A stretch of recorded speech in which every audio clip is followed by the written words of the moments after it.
During the trailer for Genshin Impact version 2.0, we were introduced to quite a few new characters. We're shown a great many new locations around the map of Inazuma, and also, we're provided a few illuminating bits of detail for the upcoming Archon quest. While many aspects of the trailer are easy to perceive on the surface level, there are several other portions that required a little digging, as well as some cross-referencing with the 2.0 stream reveal, which occurred the same day. In this video, I'm going to break down the trailer, discussing my findings, and in another video, which I'll be releasing tomorrow, I'll propose my theory for the Raiden Shogun's motivations after the reveal of the Archon quest's title. So, let's get into it. But first, I'm currently striving to reach 100,000 subscribers. If you're a returning viewer, or if you're new to the channel, please consider hitting that like button and subscribing to help the channel reach 100,000 subscribers by the end of 2021. Now, on to the video. The trailer begins with the voice I believe will belong to this character, Toma. He is describing the principle of Inazuma, in contrast to Mondstadt and Liyue. It's likely these lines will be spoken in the story to our traveler and Paimon, as he goes on to mention that he knows a way to meet the Raiden Shogun. He also invites the traveler to accompany him to another location, as the camera cuts to our first good look at Inazuma's statue of the Shogun and her vision of eternity. The statue does not appear to resemble the Shogun in the form we see her in near the end of the trailer, for reasons at this time we cannot discern with certainty. In this moment, Aether is still showing attunement to the Geo element, which might suggest that we do not immediately gain control of the Electro element from a normal statue of the Seven until we first encounter the Shogun's statue. Additionally, Toma continues to explain that a vision is rewarded to an individual once they've reached a certain level of strength, saying that a vision is a representation of that person's ambition. Immediately afterwards, we see Aether approaching one of the Shogun statues of the Seven, from which he changes elements from Geo to Electro.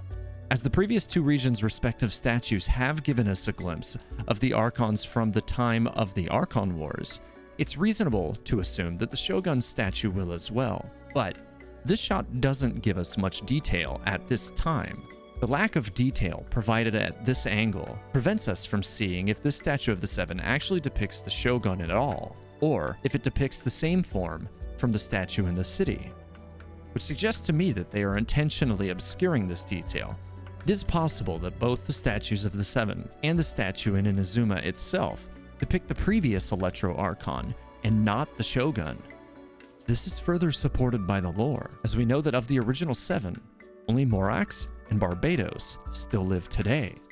Although, we do not know at what point the original Electro Archon was replaced, nor do we know if each respective Archon's statue changes when they are replaced. As the trailer continues, we're shown several locations around the map of Inazuma, only one of which I could identify, which is the forge which processes the energy and marrow of the Great Serpent, slain by the Electro Archon. The serpent's remains are still present and visible on the island, which was split in two by the Shogun long ago along with the island itself, resulting in the creation of this gorge and its distinctly straight appearance. Next, another set of scenes play out, giving us details of an elderly vision bearer whose vision was taken from him, as he describes a feeling of emptiness inside with its absence. The camera fades into a shot of Yoimiya, and what is presumably the elder man's pyrovision overlaid on top. A new voice begins to speak here, which by visual connection would seem to be that of Yoimiya, as she states that to be stripped of one's vision is to be stripped of your ambition. The camera again fades along with the depiction of a dissipating vision, but this time, it fades to a scene of Aether struggling alone in the ocean, as Yoimiya makes an analogy of the depicted with the loss of a vision. I believe this scene might be likely to occur in the early stages of the questline, since we know that Aether or Lumine will be traveling to Inazuma via the Alcor, and we will have to pass through the storm barrier raised by the Shogun. Aether may at some point be washed overboard, or the Alcor damaged in the storm, resulting in Aether being separated from his mode of transportation in the early stages of the quest. This could be simply a passing moment of drama, or a plot point which results in Aether washing up upon the shores of Inazuma without the escort of Beidou, and possibly even briefly separated from Paimon.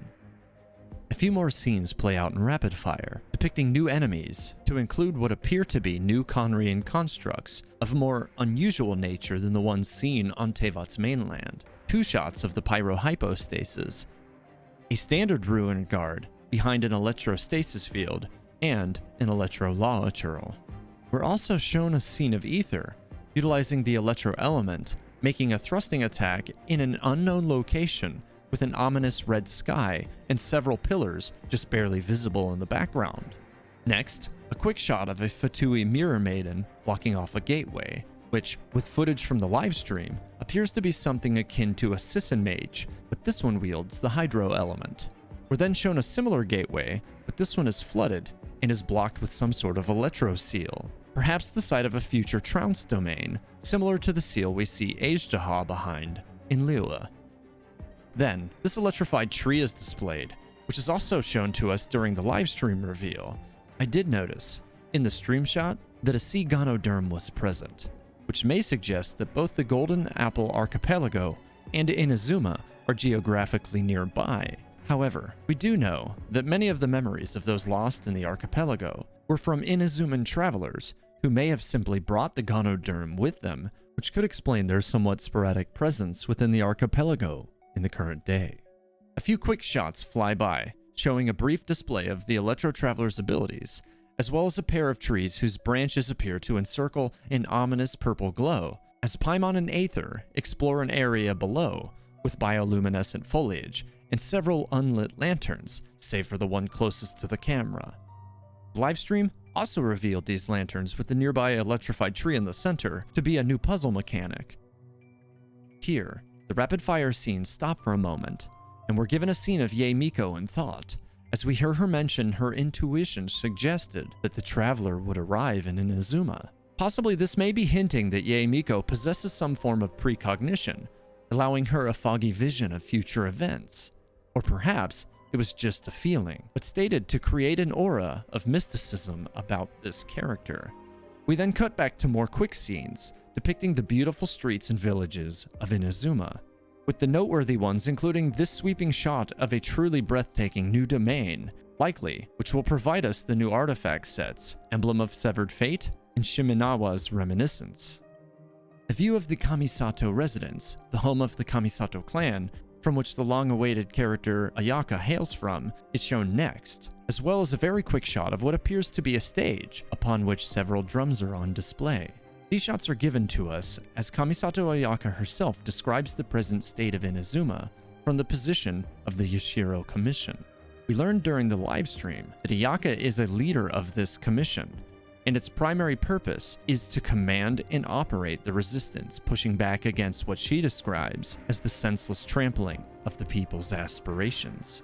At this point, a meaningful pattern becomes clear as both Toma and Yoimiya have stated that visions are tied to ambition, which is synonymous with the aspirations that Ayaka had just mentioned. At the tail end of Ayaka's line, we're shown a quick clip of Toma seemingly introducing Aether to Ayaka. If the voice line at the beginning of the trailer was indeed Toma, then it's possible that this is where he wanted to escort the traveler. Additionally, we can see at this point the traveler has already resonated with the electro element, as he stands with an astonished look on his face, as if having just been informed of something surprising. Another interesting note is that Paimon is not shown in this scene. Although she may just be out of the frame, it is possible, as I mentioned earlier, that the two have been separated and have simply not been reunited at this point in the questline. The trailer rolls on, with various displays of Ayaka's combat abilities. If we check the livestream footage, we even very briefly got visual confirmation that Ayaka still has her Mona-esque dash animation. Ayaka begins another voice line here, stating a reminder of the weight of challenging the Vision Hunt Decree carries, as an Electro Eye is displayed, which I'll come back to a bit later. We're also shown a better shot of the location Aether was in earlier in the trailer, as we can see the spiral figures on the floor, pillars, and the same ominous red background are all consistent with the previous location. Most notable here is the giant red energy ball of unknown origin which looms over the location. Ayaka's voiceover goes on to instruct the traveler to meet with Yoimiya, the owner of the Naganohara family's fireworks shop. During the livestream reveal, we were told that Yoimiya is not affiliated with the Ishiro Commission's resistance, so it's unknown exactly what role she will have in the story, but they did mention that she would be a major player in the events of the 2.0 Archon quest. Several shots of both Yoimiya and Seiyu's combat abilities are revealed, as it cuts away to Ayaka, telling us that another resistance faction exists on Watatsumi Island, rallied under Sangonomiya. In the succeeding shots, it quickly becomes clear that this resistance faction, which includes the Geovision-wielding archer Goru, will come under siege by the Tenryu Commission, who upholds the Vision Hunt decree. We see Kujo Sara staunchly command the resistance to remove all threats to eternity, as she fires an arrow through the battlefield at an unknown target. Worth noting here that the Shogun has allowed Sara to retain her vision, displaying that at least some chosen individuals who are tasked with upholding her vision of eternity are allowed to retain their ambition, so long as it serves the will of the Shogun.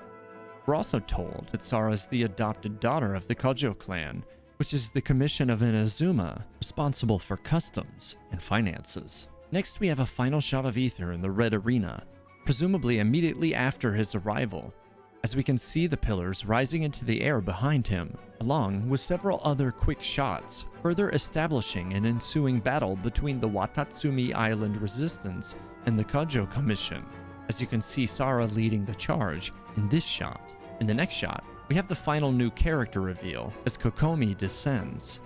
Kokomi's weapon type at this time cannot be legitimately confirmed, although she can be seen wearing a Hydro Vision, and has a distinctly mage-like stylization, leading me to assume that she'll join the ranks of Mona and Barbara as a Hydro Catalyst.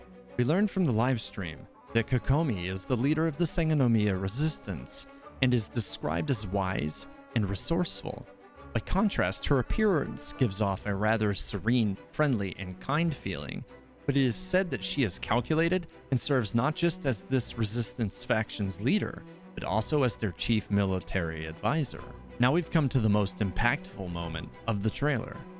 We see, finally, the Raiden Shogun herself, and watch as she pulls a blade from her body in a spectacular display of lightning and purple energy.